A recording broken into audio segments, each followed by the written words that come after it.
Hello and welcome to Get to Know Your Learner by Developing Personas. My name is Joan Sutherland and I'm going to take you through what are learning personas, why you would use them, how you'll use them, and what you need to do to get your learner personas started. So according to OECD, motivating online learners is key to retention. Evidence from MOOCs or massive open online courses shows completion rates as low as 10%. In addition to basic digital skills, online learning requires autonomy and self-motivation. Okay, so with this information, how do you know what will motivate different learners? How will you know what will keep learners keep clicking through to the next page or to the next activity? Let's look at learner personas. So what are learner personas? I want you to think about a course that you started that was not relevant to you. Did you complete it? And what did you get out of it? How could it have been a better experience for you as a learner? Learner personas ask you to articulate the key behaviors of users, looking at the motivations, the frustrations, expectations. By doing this, you can embed strategies into your design to mitigate potential challenges, to mitigate the potential frustrations, and to enhance their experience by looking at their motivations and what you can thread through the design. So what do these look like? Basically, learner personas are a visual representation of a learner. It tells their story. It shares who they are. What are their motivations, their pain points? Who are they as a whole? So these are examples taken from Adobe and Extensio, and you can see they're very visual, okay? It gives you more of a holistic view of a learner, and it helps you to address why the learner is taking the course, what you need to know, and how you can support them through your design.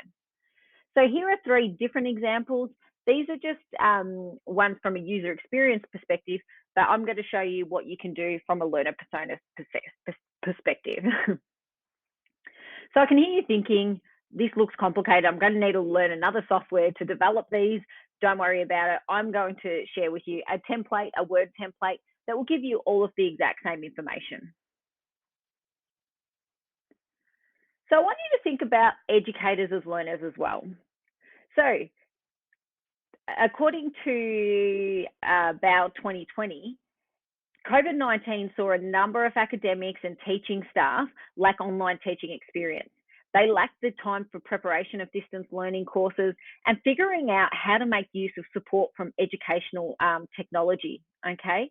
So it's important that you as a designer think about educators as a learner. So if you're going to have different educators delivering the course, you may wish to do a learner persona for them. Identify some challenges, frustrations they may have in relation to distance education, to the online learner experience, and make sure that you're providing the support for the learners as well. So why do you develop the learner personas? They're a reference point. They'll help you answer the why, the what, the how throughout the design process.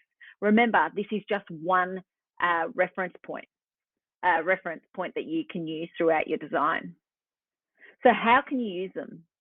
So you would have your personas present through your design process, and you can refer to them throughout.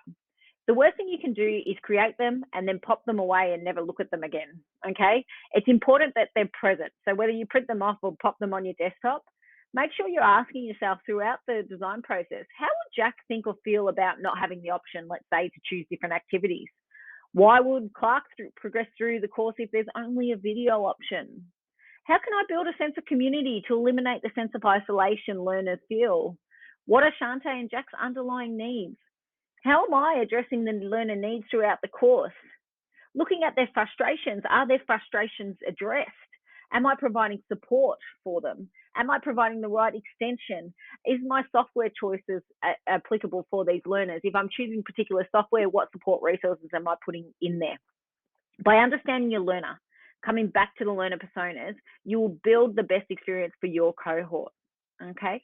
So it's easy to say, okay, let's do these learner personas. Now I'm going to share my top 5 tips for you to develop the learner personas. Use real pictures. Personas are semi-fictional, so many people use avatars. However, I like to get a sense of a real learner and use images of real people. Realistic names, the same sort of thing. If the names aren't not realistic, it can be hard to connect with the personas through a design process. So I encourage you to keep it realistic.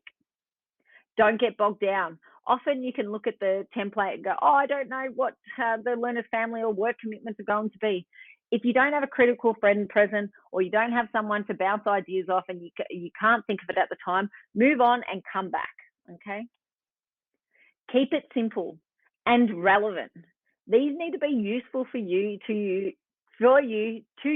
in your design process. So be sure to be targeting the information you provide, and keep the learner personas visible.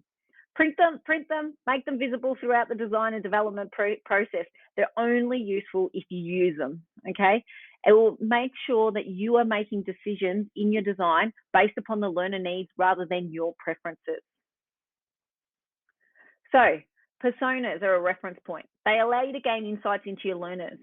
They are a reference point for you to design from. They'll help you to answer the why, the what, the how. Create a template that works for you. Adjust the template. It doesn't have to be verbatim for what you see online. Make it work for your design and make sure you're making it visible. I've popped the template in the information below, so make sure you download it and create your learner persona today. Thank you.